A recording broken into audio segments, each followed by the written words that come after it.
So today I'm going to share with you 3 DBT skills and tools that you're going to find really helpful. You might want to ask your therapist about them. Let's go. So if you've not been here before, my name is Matt. I'm a therapist at a group practice called Progress Therapy. We are an all virtual practice serving people with issues like ADHD, anxiety, executive function problems, and others. And so today I'm going to share with you 3 skills and tools from DBT that I think are going to be foundational for you.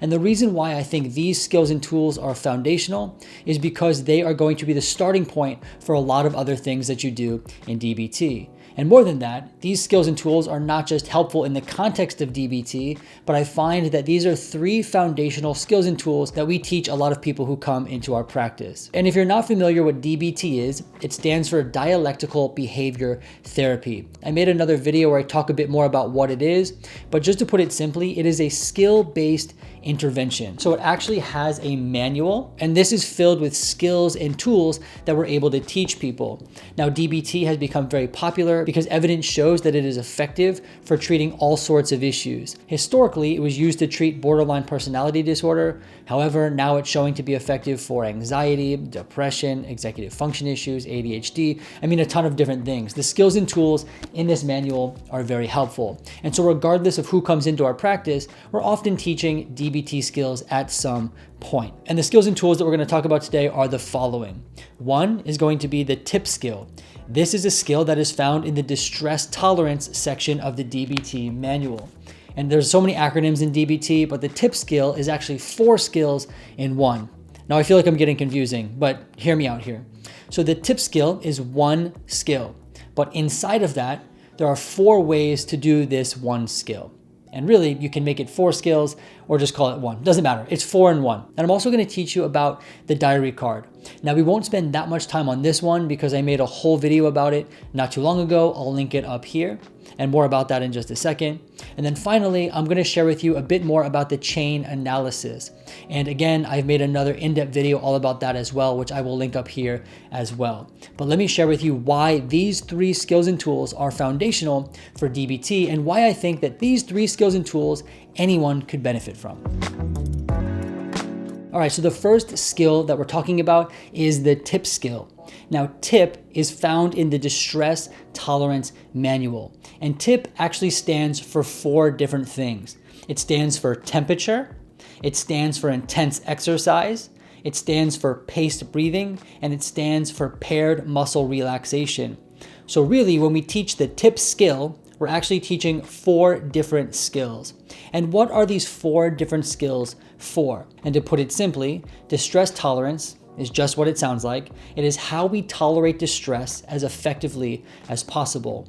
And one thing to keep in mind about distress tolerance is when we use these skills and tools, we are not trying to make the situation better. So for example, we're not trying to fix situations by tolerating distress. We're simply trying to not make the situation worse by tolerating distress as effectively as possible. And one of the reasons why I consider this a foundational skill is because all of us go through stressful situations. And in stressful situations, this is when we tend to get ourselves into problems, right? So maybe it's when we're having heightened anxiety that we make decisions that we regret later. Or maybe we're feeling really overwhelmed and we don't do something that we should have. And maybe we're feeling really panicky and we're not able to think clearly. Right? Distress is something that all people experience. Now, there's different degrees of distress, of course. Now, I find that almost any person can benefit from the use of a distress tolerance skill. And that is why I find it to be foundational. And so then what is the TIPP skill doing? We're going to try to regulate emotions biologically. Now, hear me out here. I am not making this stuff up. This all comes from the DBT manual. So when we think about being in a stressful situation, there's a lot that's going on. We're experiencing a lot of emotions. Typically, these are heightened emotions. Also, we're thinking a lot. So different thoughts are going through our mind. Maybe we have racing thoughts or ruminative thoughts or really anxious thoughts, right? And our body is also reacting. So we're experiencing distress a certain way. Some people get sweaty. Some people get shaky. We all experience distress differently. And simply put, we can attack the distress either through emotion, right? So can we change our emotional state? Through cognition, can we change the way we're thinking? And then third, biology. Can we change our bodies? Now, I don't know about you, but in stressful situations, it can be really hard to think differently, right? Has anyone ever told you to calm down when you are feeling really anxious? It usually doesn't work because to change our thoughts can be really hard in the midst of a distressing situation. Has anyone ever told you to feel differently when you're feeling overwhelmed? This doesn't work very well either. That doesn't make us feel that way. That actually might make us feel worse. So what DBT is going to say is that in a distressing situation, we want to target the biology. We want to change our body chemistry. And DBT suggests that one way we could do this is through the use of the TIPP skill. It's going to try to activate the human dive reflex. Now, DBT inside the manual, they talk about the human dive reflex and they talk about activating the parasympathetic nervous system. The manual describes our nervous system in two parts. They describe the sympathetic nervous system, and they say that this is the part of the nervous system that activates the fight or flight response. So this is what's going to increase our emotions. It's going to increase our distress. And then they say we have the parasympathetic nervous system, which actually increases emotion regulation. So it helps us to tolerate distress. And what we want to do is we want to activate the parasympathetic nervous system. We want to activate that nervous system that helps us regulate emotions. And we want to deactivate the sympathetic nervous system, which is in charge of the fight or flight, right? That's the panicky response. I mean, that's the heightened response. That's the response that we don't want to experience. And that's the response that we want to deactivate. Right, and so through tipping the temperature,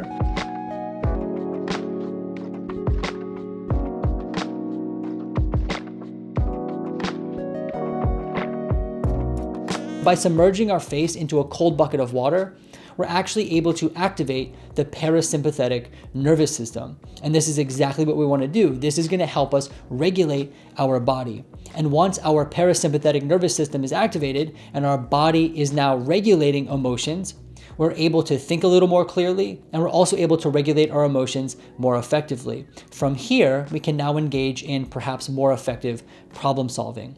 And now the other elements of the TIPP skill, which is intense exercise, paced breathing, and paired muscle relaxation, they operate in the same way. They are trying to activate the parasympathetic nervous system and deactivate the sympathetic nervous system. And so in sum, this is what the TIPP skill is trying to do. And so again, with this skill, what we're trying to do is tolerate distress as effectively as possible. And because we all experience distressing situations, this skill can be really helpful. And this is one skill that you might find really helpful that you might want to ask your therapist about. And the next one I'm going to tell you about is the chain analysis. And this is more so a tool that helps us identify what skills we should use in different contexts.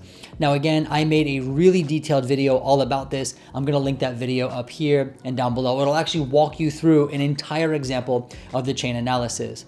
But just to give you a little background, a chain analysis is basically a way for people to analyze a situation that was problematic or a situation in which they engaged in behaviors that they did not like or that they did not find to be effective. And so what we're going to do with the chain analysis is we're going to systematically analyze an event. And we are going to analyze this in a very, very detailed way. So we're going to start with a problematic event, and then we are going to work backwards and forward, and we're going to fill it out as detailed as possible. And this is going to help us identify areas where we can change and where we can insert different skills and tools that might be more effective. And it's also going to help us identify patterns that might be occurring regularly. And so what I'm going to do is show you a clip just to give you a better sense of what the chain analysis is. This is the chain analysis documentation that comes directly from the DBT manual. Things are quite detailed, and it actually can be a little overwhelming when you look at it, but after today, you'll have a better understanding. So visually, the chain analysis is to look like this. It's a whole bunch of circles or ovals, I guess, that help us understand our problematic behaviors, the consequences, what led to them, that kind of stuff. And what we're supposed to do is visualize all the things that led up to the behavior, the consequences, in hopes that we can identify where changes can be made. That's the gist of it. Well, let's go through how to actually do this. And so DBT puts things in step-by-step fashion, which I truly appreciate. And so step one, they suggest, is to describe the problem behavior. So what's an example of a problem behavior? Maybe it's lashing out in anger. Maybe it's drinking. Maybe it's isolating yourself in your room. It's really any behavior that's causing problems. So this is quite subjective, but that's for you to figure out along with the client or even for yourself. Step number two is going to be to describe the prompting event that started the chain of events leading to the problem behavior. So for example, let's say our problematic behavior is lashing out in anger. Maybe the prompting event is being asked to wash the dishes in the sink. Maybe this is the one moment you remember where everything changed. It was after being asked to wash the dishes that you became really angry and eventually lashed out. So this would be the prompting event. Step number 3, describe the factors happening before the event that made you vulnerable to starting down the chain of events toward the problem behavior. In other words, what were the vulnerability factors? And so the way I like to think about these vulnerability factors is that they're not the direct cause of the problem behavior, but they certainly contribute to it. For example, maybe you didn't get a good night's sleep before this problematic behavior, so you were tired and more susceptible to lashing out. Maybe you hadn't eaten all day, again, more susceptible to lashing out. Or perhaps you had just looked at social media and you saw... And then finally, we have the DBT diary card. Once again, there's a detailed video all about this down below in the description. But a diary card, it's a way that we can track emotions and behaviors that we want to change. And when we track emotions and behaviors we want to change, we are collecting data about ourselves. And when we collect data about ourselves, we can analyze this data. And when we analyze that data, we can make informed decisions about what interventions might be helpful, skills and tools we need. We might be able to identify different patterns and things like that. And so what I'm going to do now, again, is show you another clip from the video I recently made about the DBT diary card, just to give you a bit more information. So this is the DBT diary card. Don't worry, I know it looks a bit intimidating, but after today's video, you'll realize it's really not that bad. Also, just to know, this is a highly customizable, generic version of the diary card, so not everything will apply to everyone. You can take things away, you can add things. Again, very customizable, but this is just the generic template. All right, so today we're going to go over just a few sections, the behaviors to change, the emotions, and then I will describe the bottom boxes just a bit. So the first thing to know is that it's divided by days of the week. So you'll see here on the left-hand side, Monday through Sunday. And so what I encourage people to do is fill this out once a day. And I say maybe in the morning or maybe in the evening. Find a time that works for you and take a couple moments to fill it out. It really doesn't take that long. All right, so let's start with the emotions section here.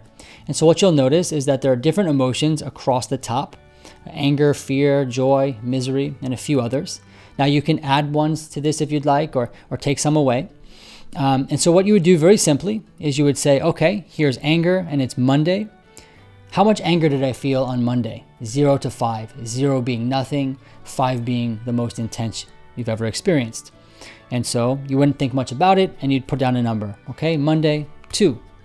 And then you would go over to fear and you would do the same thing. How much fear did you experience on Monday? Don't think too much about it, put something in. So on and so forth for the rest of the emotions. The key here is not to think too much about it and just to fill it out as honestly as you can. Okay, and that is actually all it takes for the emotions. Now, if you look here at the skills section, we're not going to talk too much about this today, but that applies over here. So once you actually begin DBT treatment, you learn a whole set of skills. And so what you would do here is you would write down whether or not you are using. And so that's pretty much it. Now you can go ahead and ask your therapist about these 3 different skills and tools. You can ask them about the TIPP skill for distress tolerance. You can ask them about the chain analysis to help identify problematic behaviors and where you can insert more effective behaviors. You can also ask them about the diary card, where you can track emotions and behaviors you want to change and collect the data about yourself. Anyway, I hope this was helpful for you. I hope you learned something. And oh yes, before I forget, none of this was clinical advice. This video was for informational purposes only. Anyway, we hope it was helpful and we look forward to seeing you soon.